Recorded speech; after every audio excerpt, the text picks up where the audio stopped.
better stead. Oh my goodness. You walk in the door, and Johnny Carson, he's put you on the couch. I'm not ready for my close-up, Mr. DeMille. And so, well, ready or not. Lights, camera, action. You know, and I tell you, Mayor, I was getting ready to start talking about, I mentioned to everyone that we were talking about this interview, and you said, okay, I said, send me a couple of notes. 3 pages of stuff, but we're talking 30 years? How many years altogether? By the time I retire, I will have been there 30 years.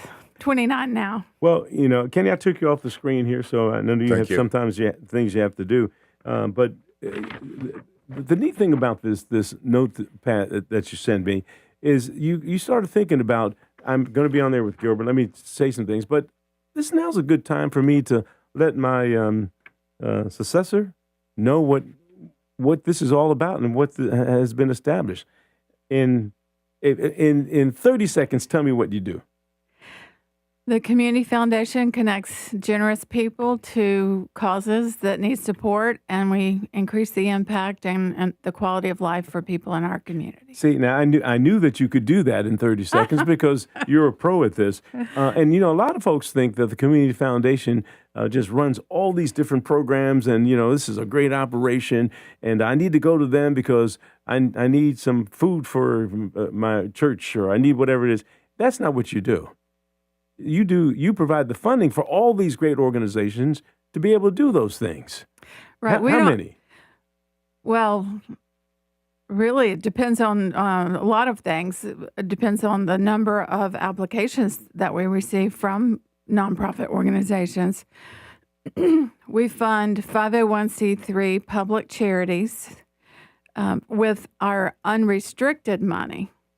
There's lots of different types of funds that donors create at the foundation. So somebody might have a donor advised fund, and that donor advised fund might fund only one church, the donor's church. So religion is actually one of our biggest categories because people create endowments to support, to continue their pledge to their church even after they're gone. But we have about 1.2 million in unrestricted grant making from our community endowments, the best kind of endowment, where the donor, like Dr. Lucille Hutaff, our founder, gives the money in an endowment that they name, usually in memory of a loved one, and then they tell the Community Foundation, grant to the best thing every year. Take the income every year and grant to the best thing. So that might be Operation Inasmuch, like you were just referencing, the tiny home project that Ralph and Linda Huff are funding for Operation Inasmuch. That was $2 million. Yes. In the article, you'll see that I connected the two of them. The Cumberland Community Foundation connected the Huffs and Operation Inasmuch for that project, and I attended the initial meeting. The Community Foundation didn't need to be in the middle of it because the Huffs are very experienced philanthropists and builders, and Operation Inasmuch is a 501c3. So sometimes good things that happen in the community don't even flow through our books. But nonprofits can apply. We have a meeting every month that they can attend to find out how to apply, and the registration to that grant seeker information meeting is on our website. Click on calendar. So if any nonprofit is listening, they can find out more about how to apply through our website. All right, we're going to hold you over here. Mary Holmes is the executive director of the Cumberland Community Foundation, a job that you've held for, is it 30 years or 30? Since 1997.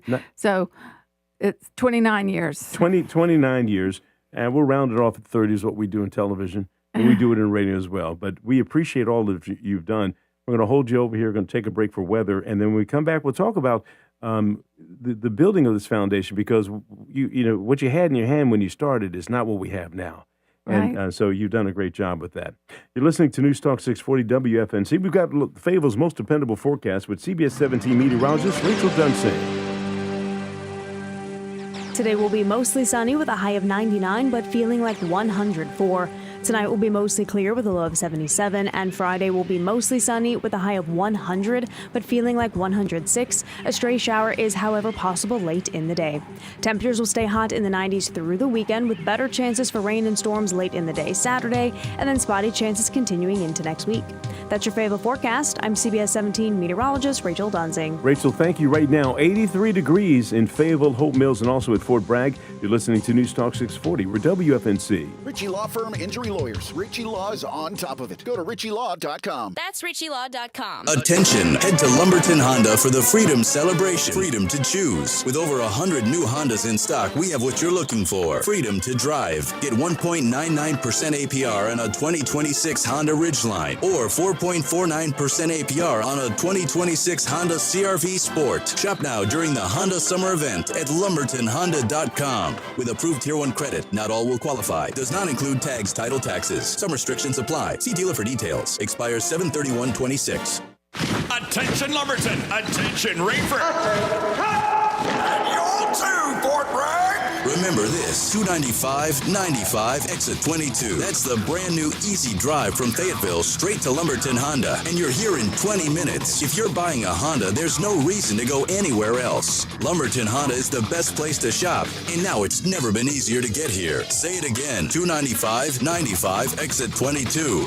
Lumberton Honda, the only stop you need. If you have unfiled taxes or are in debt to the IRS, this is important news. Did you know the IRS has programs specifically designed to help people struggling with tax debt? Powerful tax assistance programs that can save you thousands if you qualify. No one knows these programs better than the experts at Optima Tax Relief, America's most trusted tax resolution firm, A-rated by the Better Business Bureau. Their award-winning tax attorneys and licensed professionals have resolved over $3 billion of tax debt for their clients. One call to Optima can start the process, helping to put an end to your worries about wage garnishment, asset seizure, and other aggressive IRS actions. Find the best options to solve your tax problems. Call the experts at Optima Tax Relief today for a free consultation. Call 800-896-8155. 800-896-8155. 800-896-8155. Optima Tax Relief. Some restrictions apply. For complete details, please visit OptimaTaxRelief.com. Texting enrolls you in a recurring automated marketing text messages. Consent not required to purchase. Message and data rates may apply. The team's looking good this season. I think so. Man, I miss playing football. Ever since I turned 40, I just can't find that fire I used to have. Think it could be lower testosterone? What do you mean? I was feeling the same way. After 40, the body has less testosterone, and men lose their edge. That's why I take Nugenix Total T2. That's the testosterone booster, right? Yes, but Total T2 is their brand new formula that skyrockets nitric oxide levels in as little as 3 hours. Since I started taking it, I've been lifting like when we played for Coach Carter. My energy is way up, and it even spiced up things between me and the missus. Are they still giving out complimentary bottles? Yep, just send a text. Text HIM to 215-215 for your complimentary bottle of Nugenix Total T2, the next generation testosterone booster. Text now and we'll include a bottle of Nugenix Thermo X, our newest, most powerful fat burner ever, absolutely free. Text HIM to 215-215. That's HIM to 215-215. These statements have not been evaluated by the FDA. This product is not intended to diagnose, treat, cure, or prevent any disease. Paid for by Adaptive Health. Good morning, Fayetteville with Gilbert Bays on WFNC News Talk 640 AM and now on 103.5 HD2 WFNC. News Talk 640 WFNC. Kenny, I threw you a curve. I jumped right in there before you had a chance to push the button. No, I was a little off because I was looking at Sesame Street because we're talking about the community, right? Right. And there's the community song, so I just was in my own little place. Go ahead, sir. Okay. Well, we have Mary Holmes in here, and Mary is the executive director of the Cumberland Community Foundation, and you've been that for 29.2967 years. You gave the organization a year's notice, so you were telling me that you're going to retire at your 30-year mark. Congratulations to you. Thank you. It's been a heck of a run. It has. It's been a great place to work. Now, when you came in, you had this little thing that's grown into a big thing. What did you have in terms of financial resources then, and what do you have now? Well, back then, when I joined, the foundation had $7 million in assets. $4 million of it was endowments, and now we have $175 million in assets. And that's the sum of all of the endowments and funds that individual donors have created at the Community Foundation. You know, I was looking at earlier this month. I've got the news release here that was embargoed until May 20th. I was a little upset about that until 4 p.m. I said, so now everybody's going to get the report about this, and I got to wait till the next day. But this is the Cumberland Community Foundation announces, says over, but I say more than $1 million in scholarship awards. Man, that's a big deal for students. For the class from May of 2026, students, family members, scholarship committee, volunteers, donators attended the event at the Botanical Gardens. You guys are over there a lot doing stuff. Yeah, we provided the startup funding for Cape Fear Botanical Garden. In 1989, the Botanical Garden had land and wonderful volunteers and needed money. And we awarded a 3-year operating grant to support their startup, 1990, 91, and 92. And we had much rather use one of the most beautiful facilities in North Carolina, which is the Cape Fear Botanical Garden, than to contract with a for-profit business. We try to support our grantees when possible. Yeah, I mean, so your job has been, negotiating with people who have money and saying, hey, maybe this is a good place for you to invest. Or in some case, you mentioned that someone says, give it to the best person. How does that work when you say, hey, somebody says, I've got money. I don't know where it wants to go. I'm going to put it in your hands. What do you do? Well, let's use the example of Dr. Lucille Utaf, the original funder of Cumberland Community Foundation. She could have created her own private foundation, but she had the vision to do something much bigger and much more, and she donated $576,000 in 1980. Today's inflation adjusted, that would be about $2.3 million. So she donated an endowment that the Community Foundation invested in 1980, and since then, every year, the board of directors of the foundation decides where the income from the investment will go. And so we've used that money for startup of things like the Care Clinic, the Botanical Garden, the Fayetteville Symphony Youth Orchestra received 2 years of startup funding so they could get up and running. Now it's self-sustaining, but the Community Foundation uses these kind of unrestricted or community endowments that have a real broad focus to do things that really need to be done in the community. Like we just awarded $1 million to help start up the medical school. We awarded a $500,000 endowment to the Botanical Garden called the Kids in the Garden Fund to make sure kids who don't have opportunities to be outside in a safe space have a great place to go and play. You know, I pulled up the Guide to Giving that you guys put out. This is this year's, isn't it? That's 2025, yes. Yes, this is the latest one. So you thumb through it. It's a great resource for me to go through and see some of the organizations that you help that become folks we interview, on the air to talk about their organization and what they provide for the community. So it's a thing that just kind of snowballs. Yes, the Giving Tuesday campaign is one of our, I kind of put our there's a list of programs we run. One you've already mentioned is the scholarship program. Another you've already mentioned is our community grants program, where nonprofits apply for funding, and it's awarded at our board's discretion. Another is the Giving Tuesday campaign. So in 2020, the nonprofits were shut down because of COVID. They couldn't have their fundraising events. We were very worried that many of them were not going to make it. And the Community Foundation awarded a lot of emergency grants in 2020. But then we thought, okay, Giving Tuesday is a global day of giving, the Tuesday after Thanksgiving, and none of our local nonprofits are running their own Giving Tuesday campaign. And the Community Foundation has a really strong operating back office. We're really good at processing gifts and accounting for money. And so we just said, okay, let's set up a catalog where donors can shop and choose between any of our grantees where they want to make a gift. And so that Giving Tuesday Guide to Giving booklet you have in your hand, we just looked at and picked the cover for it for next year, for this year, Giving Tuesday this year. And it's going to be another great year. Last year we raised $4.1 million in 9 days, and 100% of it gets distributed to the nonprofits that participate. Was that the record? Was that a record? Yes, that was the record. Yeah, I think I remember reporting that and having representatives on here. Have a great staff of folks who do the administrative part of this. I mean, I want to talk about one other thing here, because we talk about these different organizations, the United Way and all these folks that get some funding to help. But you got to have a lot of pride in being able to help an individual. And the example I want to bring up is Courtney Banks McLaughlin, who daughter passed away, and she wanted to create an endowment, and you were able to do that. And you've done that with several individuals. I'll talk about that and why you don't need to have millions of dollars in order to take advantage and be involved with the Cumberland Community Foundation. That's right. She created a designated endowment to support the ROTC program at her daughter's high school, and she donated money herself, and then she asked her friends and family to donate to it as well.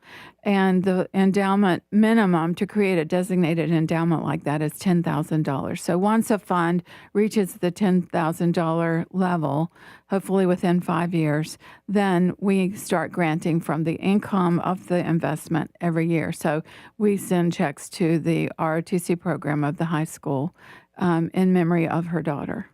Again, if you're just joining me, excuse me, Mary Holmes is the executive director of the Cumberland Community Foundation. She's hanging up her hat. After 29 years, it'll be exactly 30 years when you actually do your thing here. Just take us back. Mary, you could have gone anywhere to do anything. Why did you stay here, and why did you stay in this position? Well, I moved back to North Carolina from New York, where I was working for a commodities trading company.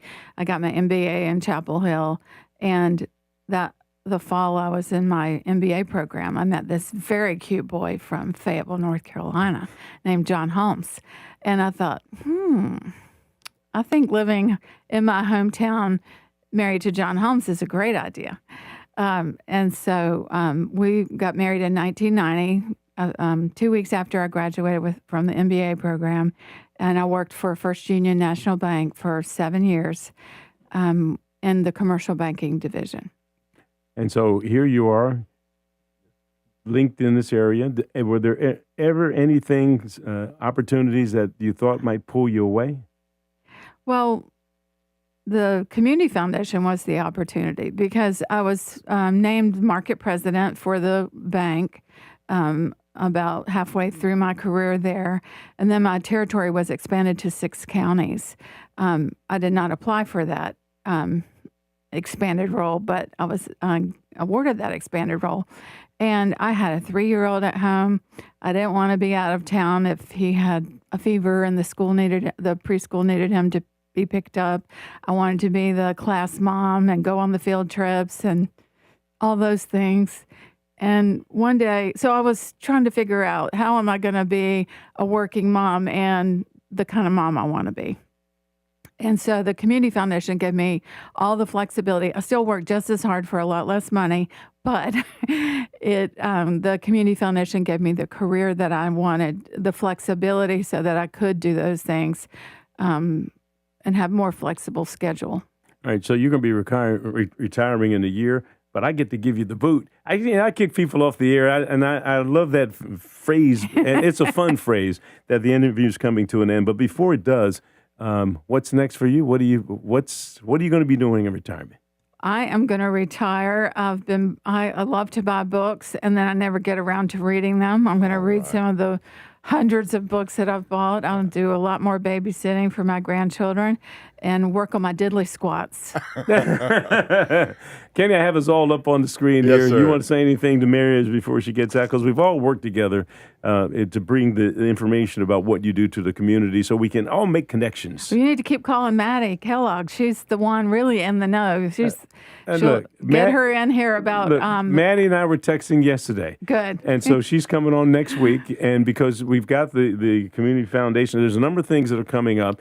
And what we're going to do with Maddie is when she comes in for her interview next week, we're going to schedule a monthly. So each thing that she has coming up, we're already preset, Awesome. and we make sure we're locked and ready to go. She'll do a great job. We have a wonderful team at the foundation. Yes. I've enjoyed this very much, but I'm back to you and your congratulations on your retirement. I got to know something. Hit me with just the top of your head, favorite 3 authors that you've got on your mind to read right off the bat. Favorite 3 authors? You said you have books. I can't do that. Okay, I put you on the spot. I mean, I'm reading the Private Librarian right now. That's Benedict. Okay.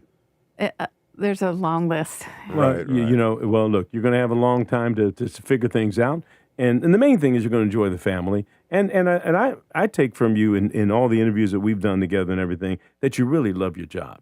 And it's a great job. I mean, I have a lot of the same donors that I had as bank customers at the bank. I mean, someone like Murray Duggins, who was early starting his business when I was early career banker, is now one of our biggest donors. He's a wonderful philanthropist and has created a legacy for his family through a large donor advised fund. So, a lot of the same good people I'm involved with.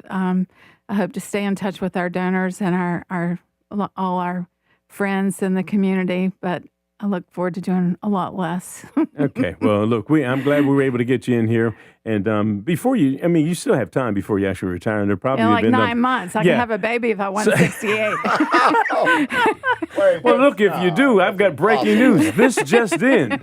Okay, well, look, then I know we will have you back on, but I wanted, since as long as you made the announcement, then I wanted to have you have an opportunity to talk about why, kind of close to that announcement. Well, we wanted to be transparent, go ahead and tell people I was going to retire, and then the board has formed a search committee, and they're going to do a national search. The person they hire might be right here at home, like I was when they did a national search. I was hired, but we wanted to just not try to hide that they were searching for the next director. Right, because sometimes he's like, oh, something's wrong.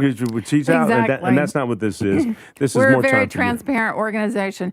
You can go see the last 10 audits we had on our website. So we don't need to look at the books. We can see it in the community, the goodness that you guys have done. All right, you're listening to News Talk 640 WFNC. Kenny, based on the time... we've got Beppy in the holding pattern with a lovely dog. So you what do you want to do? Yes, sir. All right, let's go straight to weather here with CBS 17 meteorologist Rachel Dunsing.